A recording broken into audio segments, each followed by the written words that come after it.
ونستغفره ونعوذ به من شرور أنفسنا ومن سيئات أعمالنا من يهد الله فلا مضل له ومن يضلل فلا هادي له أشهد أن لا إله إلا الله وحده لا شريك له وأشهد أن محمدا عبده ورسوله لا نبي بعده اللهم صل على محمد سيد الأمة والصحب بالصلاة الحسنة وعلى آله وأصحابه ومن تبعهم إلى يوم القيامة أما بعد قال الله تعالى في القرآن العظيم أعوذ بالله من الشيطان الرجيم بسم الله الرحمن الرحيم يا أيها الذين آمنوا ادخلوا في سلم كافة ولا تتبعوا خطوات الشيطان إنه لكم عدو مبين. Al-ayah.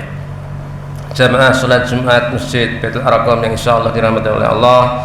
Pertama-tama marilah kita panjatkan puji syukur kehadirat Allah Subhanahu wa taala yang telah melimpahkan amat sangat banyak nikmat kepada kita. Sampai-sampai kalau kita hitung nikmat Allah yang diberikan kepada kita, maka kita tidak dapat menghitungnya jumlahnya berapa karena begitu banyaknya nikmat Allah yang diberikan kepada kita. Nikmat kesehatan, nikmat kesempatan, nikmat keimanan, nikmat keislaman kita. Sehingga sampai pada siang hari ini Allah masih memberikan semuanya dan kita bisa melaksanakan kewajiban kita melaksanakan salat Jumat yang di masjid yang kita cintai ini. Mudah-mudahan segala amal ibadah kita sampai pada siang hari ini diterima oleh Allah Subhanahu wa taala. Salat dan salam semoga melimpahkan kepada junjungan kita Nabi besar Muhammad sallallahu alaihi wasallam beserta keluarganya, sahabatnya, pengikutnya, dan insyaallah termasuk kita semua yang selalu menjalankan sunnah-sunnahnya.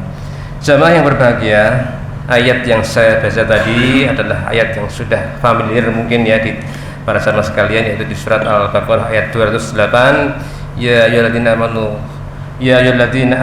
udkhulu fi silmi kaffah.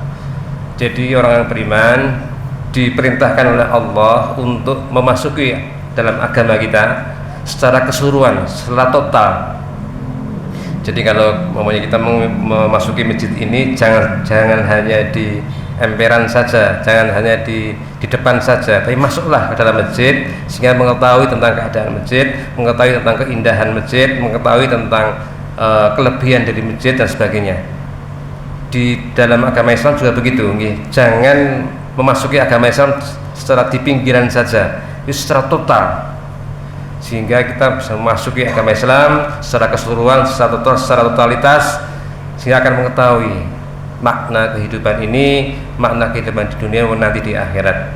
Lalu yang dinamakan dengan kafah, totalitas itu yang bagaimana dalam kita melaksanakan ajaran agama Islam. Ada 4 aspek bersama sekalian yang kita diperintahkan oleh Allah dalam kita melaksanakan ibadah dalam kita beragama Islam, memasuki agama kita dengan secara total, secara kafah. Yang pertama adalah kita melaksanakan apa yang dinamakan dengan akidah. Bersama sekalian, akidah itu adalah sebagai pengetahuan tentang ketuhanan kita, pengetahuan tentang Allah, pengetahuan tentang Rasul, pengetahuan tentang malaikat, pengetahuan tentang kitab-kitab, pengetahuan tentang takdir atau imannya. Jadi kita yakin benar bahwa Allah itu ada, Allah itu yang menciptakan segalanya, sehingga kita punya loyalitas kepada Allah.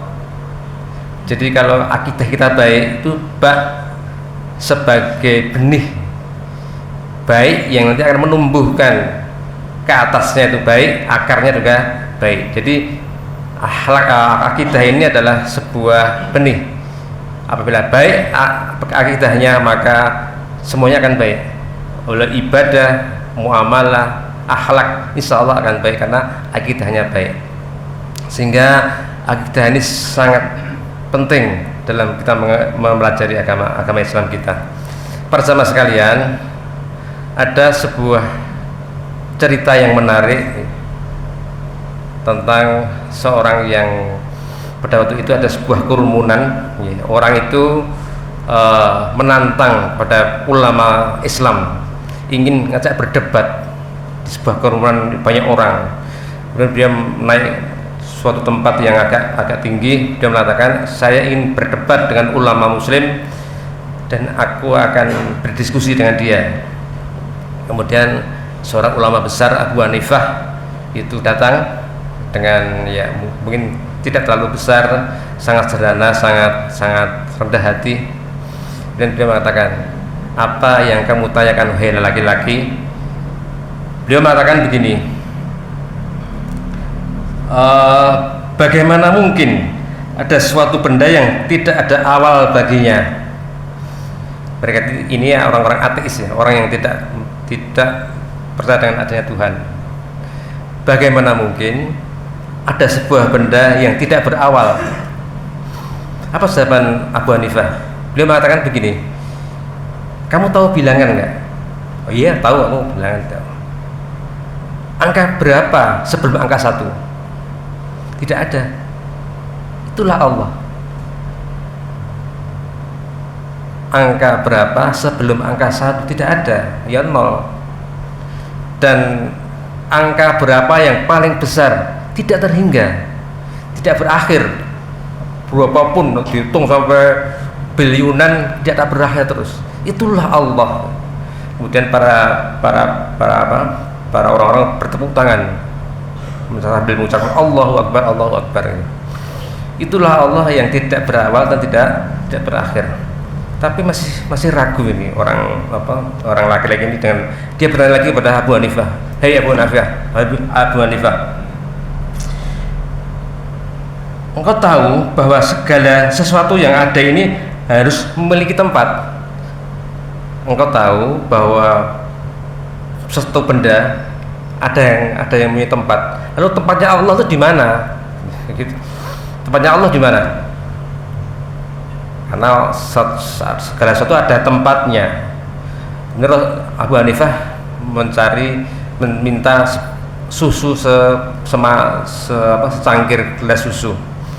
Kemudian beliau aduk.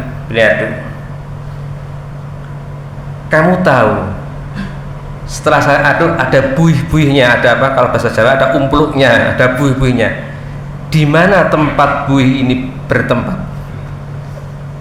Dan orang itu mengatakan, buih itu tidak menetap di suatu tempat tertentu dalam susu. Jadi buih itu tidak menetap di suatu tempat yang tertentu di dalam susu.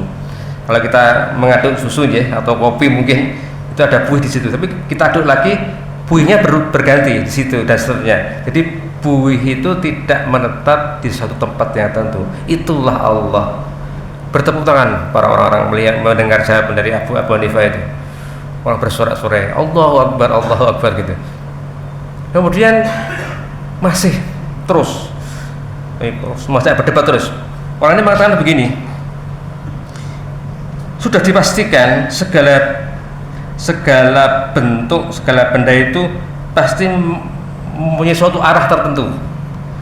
Sebuah benda atau suatu tempat itu pasti mengarah pada suatu arah yang tertentu. Lalu Allah tuh mengarah kemana?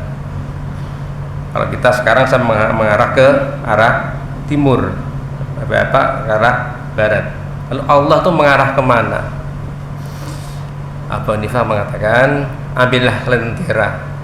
Apa itu? Lentera itu kayak pitomak ya, lentera. Beliau mengatakan,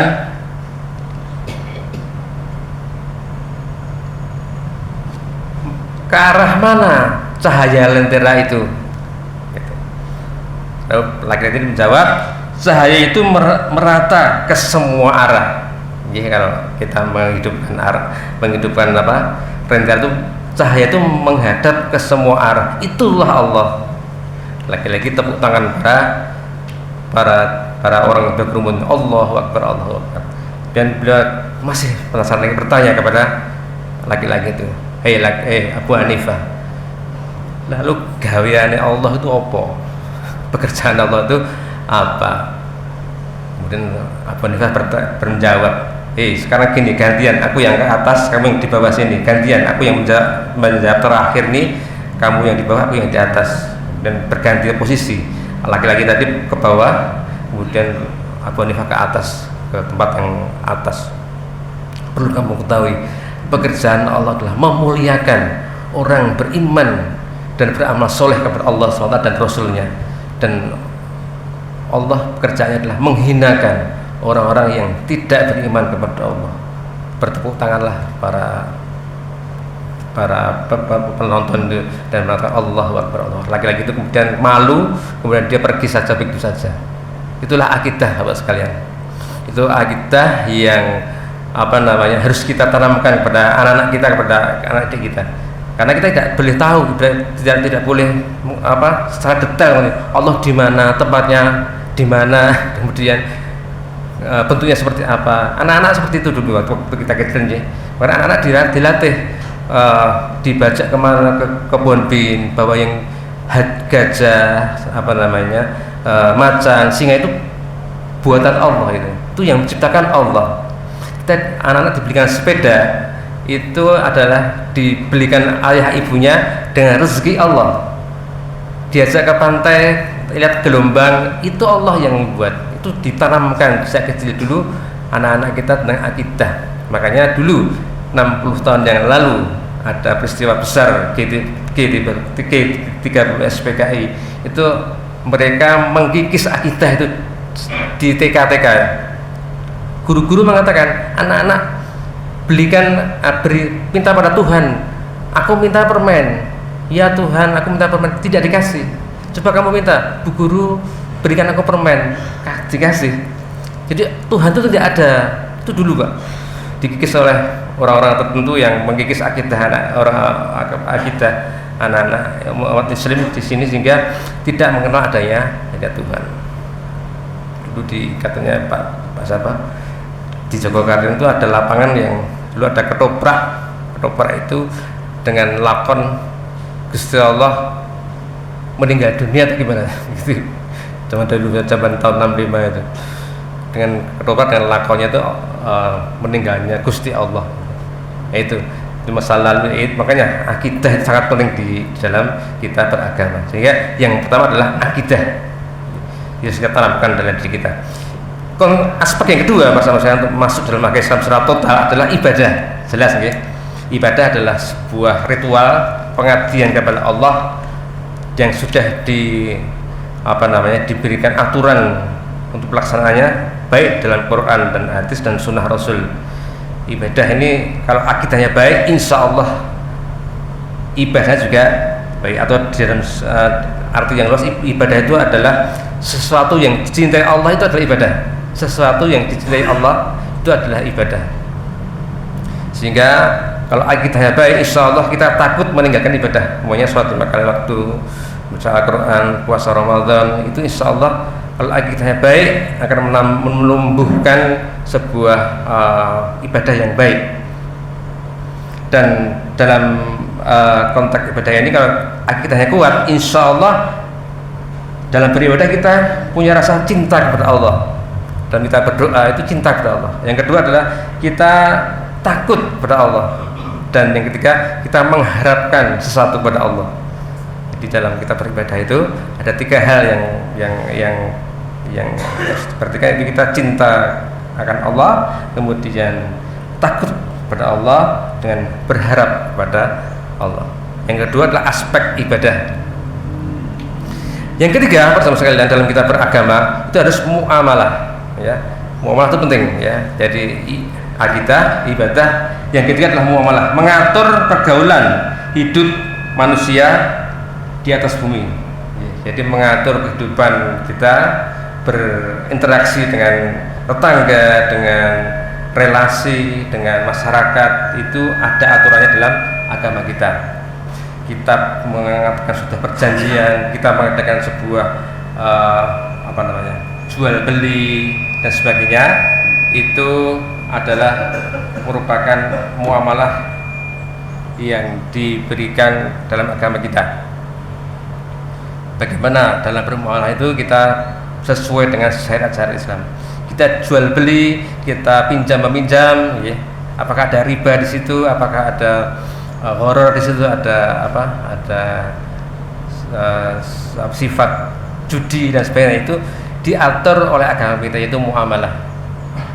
Di muamalah juga penting, ya. Bagaimana kita sholat dengan baik, akidah baik, tapi dengan tetangga tidak baik, tidak mungkin, ya. Terus dengan baik dengan tetangga, baik dengan teman di kantor dan sebagainya, itu diatur dalam muamalah kita. Nah, dari ketiga ini bersama sekalian, dari akidah, muamalah, ibadah dan muamalah, akan terciptalah akhlak yang mulia. Ya, akhlak yang mulia adalah sebuah nilai dan perilaku baik di diri manusia. Jadi akidah tadi, kemudian ibadah dan muamalah akan membentuk akhlak yang mulia. Dan ini mencakup semuanya bersama sekalian. Islam itu mencakup kafah, semuanya menyeluruh. Bahkan kita dengan pohon-pohon, dengan binatang, itu kita akhlak yang baik. Kita sembelih seorang binatang itu dengan pisau yang tajam, itulah akhlak yang sangat baik. Tidak ada agama lain seperti itu, Pak. Menyembelih dengan tidak menyakiti dan sebagainya. Kemarin ada viral, ada membunuh binatang, itu paling baik adalah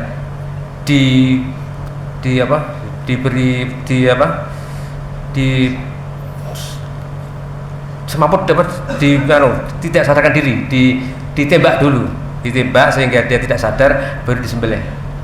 Itu seolah-olah bahwa aturan dalam agama itu tidak manusiawi, padahal itu tidak. Paling baik adalah membunuh binatang, memilih binatang dengan pisau yang tajam. Kalau tidak sadarkan diri dulu, itu katanya menyiksa, bahkan menyiksa dari organ tubuh dari binatang itu. Yang paling baik adalah syariat Islam, membunuh dengan menyembelih dengan pisau yang tajam dan tidak menyakitkan. Itulah bersama sekalian, sekali lagi monggo kita kuatkan ketiga aspek ini sehingga kita menjadi akhlak yang mulia dan sukar untuk ditembus faham-faham yang merugikan agama kita, insyaallah. Barakallahu wa lakum fil Qur'anil azim wa nafa'ani wa iyyakum bima fihi minal ayati wa dzikril hakim wa taqabbala minni wa minkum tilawahhu was-sami'ul alim.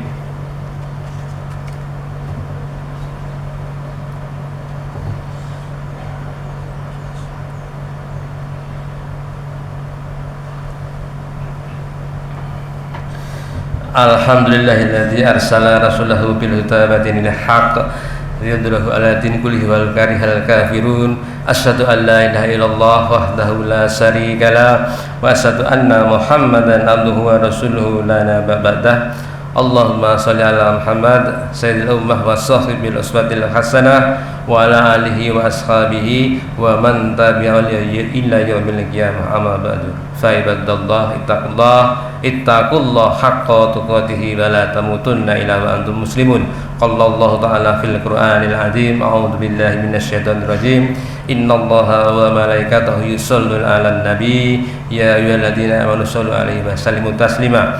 Allahumma shalli ala Muhammad wa ali Muhammad kama shallaita ala Ibrahim wa ala ali Ibrahim wa barik ala Muhammad wa ala ali Muhammad kama barakta ala Ibrahim wa ala ali Ibrahim innaka Hamidum Majid. Allahumma fir lil mu'minina wal mu'minat wal muslimina wal muslimat al ahya'i minhum amwat innaka ala kulli syai'in qadir.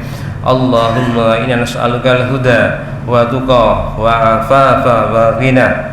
Allahumma inna nas'aluka salamatan fid din wa afiyatan fil jasadi wa ziyadatan fil ilmi wa barakatan fil rizqi wa taubatan qabla al maut wa rahmatan indal maut wa maghfiratan ba'dal maut. Allahumma hawin alaina fi sakaratul maut wa najjana minan nar wa indal hisab. Allahumma inna bika minal barosi wal sununi wal sudami wa min syarril asqam. Allahumma arinal haqqa haqqa warzuqna ittiba'a wa arinal batila batila warzuqna istinaba. Rabbana hab lana min azwajina wa dhurriyyatina qurrata a'yun waj'alna lil muttaqina imama. Rabbana dhalamna anfusana wa in lam taghfir lana wa tarhamna lanakunanna minal khasirin. Rabbana atina fid dunya hasanah wa fil akhirati hasanah wa qina adzabannar. Subhana rabbika rabbil izzati amma yasifun. Wassalamu alal mursalin walhamdulillahi rabbil alamin. Allahu akbar.